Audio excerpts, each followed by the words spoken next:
Hi Hughes நம்ம இன்னைக்கு இந்த வீடியோவில் எந்த விஷயத்தை பற்றி பேச போகிறோம் அப்படின்னு சொல்லி பார்த்தோம் அப்படின்னா பிக் பாஸ் சீசன் 75 இருக்கு இல்லையா, அதை தான் ரிவ்யூ பண்ண போகிறோம். ஸோ இது வரைக்குமே வந்துட்டு பார்த்தோம் அப்படின்னா எக்கச்சக்கமான விஷயங்கள் பிக் பாஸ் வீட்டுக்குள்ளே நடந்திருக்கு அப்படின்னு சொல்லி சொன்னாலும் மற்ற சீசன்ஸோட கம்பேர் பண்ணும்போது பார்த்தோட இந்த சீசன்ஸ் வந்துட்டு இருக்கக்கூடியவங்கலாம் இருக்காங்க இல்லையா, நம்ம வந்துட்டு நான் எவ்வளோ பெரிய பிளேயர் அப்படின்னு சொல்லி காட்டுறதுக்கு பதிலாக பார்த்தோன்னா நான் எவ்வளோ பெரிய நல்லவன், என் மனசு எவ்வளோ நல்ல மனசு அப்படின்னு சொல்லி காட்டுற மாதிரி ப்ளே பண்ணுறேன் அப்படின்னு சொல்லிட்டு ஒவ்வொரு டாஸ்க் வந்தாலும் பார்த்தோம் அப்படின்னா அதில் அருண் ஏதாவது ஒரு கொலாப்ஸ் அப்படின்றத பண்ணி விட்டுருவார். என்ன இந்த கேம் இப்படி இருக்கு, லேபர்ன்ற வார்த்தையை சொல்லாதீங்க, இல்லை இந்த செங்கலா டாஸ்க் இருக்கு இல்லையா, வரும்போது இப்படி தான் நீங்கள் கேம் விளையாட போறீங்களா அப்படின்னு சொல்ற மாதிரியா இருந்தாலும் சரி. ஸோ ஒவ்வொரு டாஸ்க்லையுமே பார்த்தோம் அப்படின்னா ஓவராலாக வைக்கப்படக்கூடிய எல்லா டாஸ்க்லையும் ஏதாவது ஒரு குறை, இந்த டாஸ்க்ல ஹியூமனிட்டியே இல்லை அப்படின்ற மாதிரியான குறைகள் அப்படின்றத வச்சுக்கிட்டு இருப்பாங்க.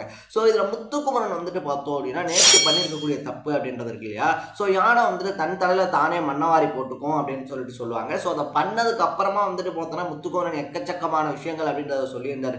நான் வந்துட்டு அன்கான்சியஸாக இருந்தேன், அதை பார்க்கல, நான் ஏதோ யோசிச்சுட்டு இருந்தேன், பவித்ரா அடிச்சிட்டாங்க அப்படின்னு சொல்லலாம். பட் அது உண்மை கிடையாது அப்படின்றது பார்த்துக்கிட்டு இருந்த எல்லாருக்குமே தெரியும் அப்படின்னே சொல்லலாம். ஸோ நம்ம உண்மையாகவே வந்துட்டு அதை பார்க்காம அடிச்சிருந்தாங்க அப்படின்னா அதை நம்மளால கனெக்ட் பண்ணிக்க முடியும். பிக் பாஸ் வீட்டில் இருந்தவங்களும் பார்த்தோம் அப்படின்னா முத்துக்குமரன் சொல்றதை நம்பலாம். பட் பார்த்துக்கிட்டு இருக்கவங்க இருக்காங்க இல்லையா, ஆடியன்ஸ்க்கு வந்துட்டு அது பொய் அப்படின்றது அப்பட்டமா தெரியும். ஏன்னா மற்ற எல்லா நேரத்துலையுமே வந்துட்டு பார்த்தோம் அப்படின்னா ரூல்ஸ், இதுதான் ரூல்ஸ், இப்படி தான் இந்த வீட்டுக்குள்ளே விளையாடணும், அதுதான் ரூல்ஸ் அப்படின்னு சொல்லி ரூல்ஸ்னு பேசக்கூடிய முத்துக்குமரன் பண்ணியிருக்கிறது ரொம்ப பெரிய தப்பு அப்படின்னே சொல்லலாம்.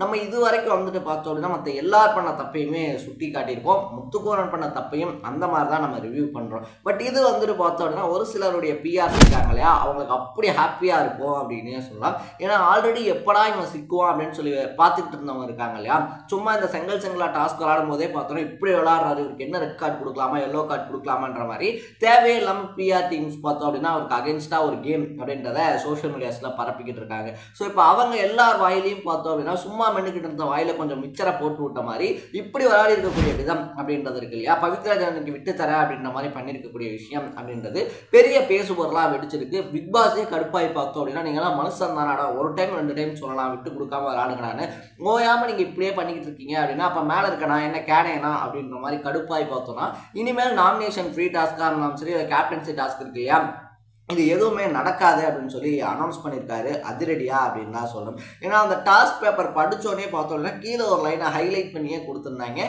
நீங்கள் வின் பண்ண போகிறது அப்படின்றது 13வது வாரத்துக்கான டைரக்ட் டிக்கெட் அப்படின்னு சொல்லிட்டு. ஸோ அப்படி வந்துட்டு வேல்யூபிளான ஒரு விஷயம் அப்படின்றதுலையும் விளையாட்டுத்தனம் பண்ணது அப்படின்றது இருக்கு இல்லையா, அது பிக் பாஸை கடுப்பேற்றிருக்கு அப்படின்னே சொல்லலாம். அதாவது முத்துக்குமரன் பண்ணது அப்படின்றது ரொம்ப பெரிய டிசப்பாயின்மெண்ட் அப்படின்னு தான் சொல்லணும். இதே இடத்துல இன்னொருத்தர் அந்த விஷயத்த பண்ணியிருந்தாங்க அப்படின்னா அது வேற மாதிரி வெடிச்சிருக்கும். பட் முத்துக்குமரன் அப்படின்றதுனால பார்த்தோம் அப்படின்னா அது பெருசாக வெடிக்கலை அப்படின்னு சொல்லலாம். அப்பார்ட் ஃப்ரம் தட் எதுவாக இருந்தாலும் முத்துக்குமரன் பண்ணது ரொம்ப பெரிய தப்பு அப்படின்னு தான் சொல்லணும். பண்ணதுக்கு அப்புறமா சாரி பாஸ் அப்படின்னு சொல்லி பிக் பாஸ் கிட்ட கேட்டு அழுது அப்படின்றதெல்லாம் இருக்கு இல்லையா, அதெல்லாம் பிரோஜனமே இல்லாத ஒரு விஷயம் அப்படின்னே சொல்லலாம். ஏன்னா இந்த டிக்கெட் அப்படின்றது வரும்போது கூட பார்த்தோம் அப்படின்னா ஆல்ரெடி முன்னாடிலாம் ஒரு 2-3 பேர் பேசி வச்சு ஜெஃப்ரிக்கு கொடுத்த விஷயம் அப்படின்றது கூட ஓகே தான், அந்த நாமினேஷன் ஃப்ரீ அப்படின்றது இருக்கு இல்லையா, அதெல்லாம் கூட சரி ஓகே அப்படின்னு சொல்லலாம். பட் வீட்டில் இருக்கக்கூடிய ஒரு 13 பேருமே நிற்கக்கூடிய ஒரு இடத்துல வந்துட்டு பார்த்தோம் அப்படின்னா விட்டு கொடுக்குற மாதிரி, அதுவும் ஜெஃப்ரி கூட வந்துட்டு விளையாடிட்டு பவித்ரா இருக்காங்க இல்லையா, பவித்ரா வரும்போது பார்த்தோம் அப்படின்னா அவங்க விட்டு கொடுக்குற மாதிரி விளையாண்டது அப்படின்றது ரொம்ப பெரிய டிசப்பாயின்மெண்ட்டை கிளப்பியிருக்கு அப்படின்னே சொல்லலாம். ஸோ என்ன சொன்னாலும் முத்து பண்ணது தப்பு தான். ஸோ இனி இந்த மிஸ்டேக்ஸ் இருக்கு இல்லையா,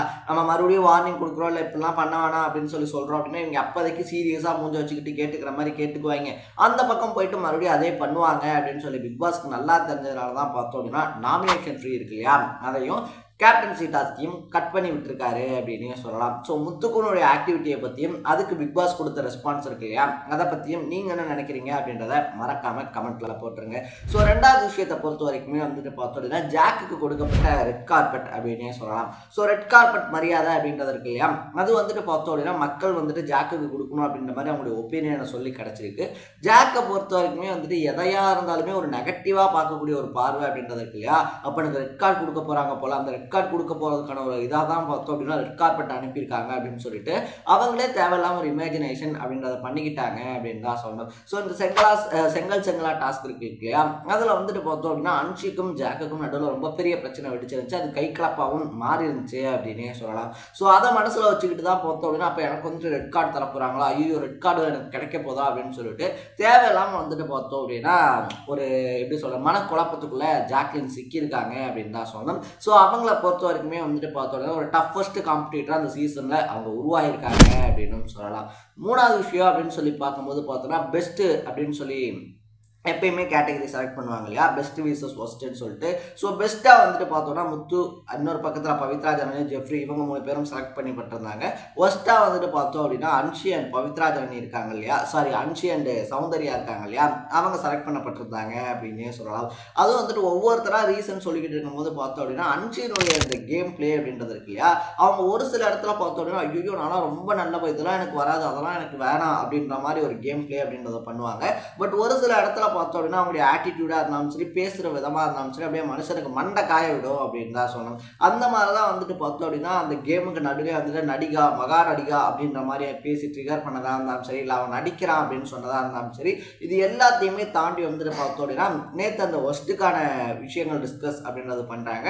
அதில் வந்துட்டு பார்த்தோன்னா அவங்க பண்ணது எல்லாத்தையுமே விட்டுட்டு ஜாக்லின் அப்படி பண்ணா இப்படி பண்ணா என்னை அடிக்க வந்தது இருக்கு இல்லையா, அதெல்லாம் வந்துட்டு கேவலமான விஷயம் அப்படின்ற மாதிரி ஒரு ட்ரிகரிங் பாயிண்ட் வச்சே அன்ஷி பேசிகிட்டு இருந்தாங்க அப்படின்னு தான் சொன்னோம். ஸோ அன்ஷியாவை பொறுத்த வரைக்குமே இந்த 75 நாளில் வந்துட்டு அவங்களுக்கு தேவையான இடங்கள் அப்படின்னு சொல்லியிருக்கு இல்லையா, எல்லா இடத்துலையுமே அன்ஷியா அப்படிலாம் நம்ம பார்த்துட முடியாது. அவங்களுக்கு நல்லா தெரியும் எந்தெந்த இடத்துல வந்துட்டு எந்தெந்த மாதிரி பேசினா நம்ம வெளியே போவோம் அப்படின்னு சொல்லிட்டு. ஸோ அவங்க வந்துட்டு பார்த்தோம் அப்படின்னா பக்காவாக ஒரு கேம் பிளே அப்படின்றத போட்டு வச்சுட்டு தான் விளையாடிட்டு இருக்காங்க அப்படின்னு சொல்லலாம். ஸோ அவங்க வந்துட்டு அந்த ஹீட் ஆஃப் த மூமெண்ட்டுக்கு போகிறது இருக்கு இல்லையா, ஒரு டாஸ்க் நடக்குது அப்படின்னா அது ஏஞ்சல் விசஸ் டெவிலாக இருந்தாலும் சரி, இல்லை மற்ற டாஸ்க்காக இருந்தாலும் சரி, எந்த டாஸ்க் நடந்தாலுமே யாராவது ஏதாவது ஒன்று பண்ணாங்க அப்படின்னா அது ரொம்ப பர்சனலாக எடுத்துகிட்டு ஹைப் ஆகி கத்தி அந்த வீட்டையே வந்துட்டு கொலாப்ஸ் பண்ணி அந்த கேமே வந்துட்டு பார்த்தோம் அப்படின்னா டிஸ்ட்ராக்ட் பண்ணுறது இருக்கு இல்லையா, அதை அன்ஷி பார்த்தோன்னா கண்டினியூஸாக எல்லா டாஸ்க்லையுமே பண்ணிகிட்டே இருக்காங்க அப்படின்னு சொல்லலாம். அது மட்டும் இல்லாமல் ரூல்ஸை மீறி விளாட்றது டாஸ்க்கு அப்படின்றதையும் நிறைய டைம் இந்த டைம் பண்ணியிருந்தாங்க. ஸோ நீங்கள் அன்ஷியை பற்றியும் அன்ஷினுடைய கேம் பிளே இருக்கு இல்லையா, அதை பற்றியும் என்ன நினைக்கிறீங்க அப்படின்றத கமெண்ட்டில் பண்ணிட்டு இதே மாதிரி 100 டேஸ்க்கான அப்டேட்ஸ் அண்ட் ரிவ்யூஸ் இருக்கு இல்லையா, அதை தொடர்ந்து பார்க்கணும் அப்படின்னு ஆசைப்பட்டீங்கன்னா மறக்காமல் சேனலை சப்ஸ்கிரைப் பண்ணிக்கோங்க. நாளைக்கு டே 76 ரிவ்யூவோட சந்திக்கலாம். டடா, பை பை.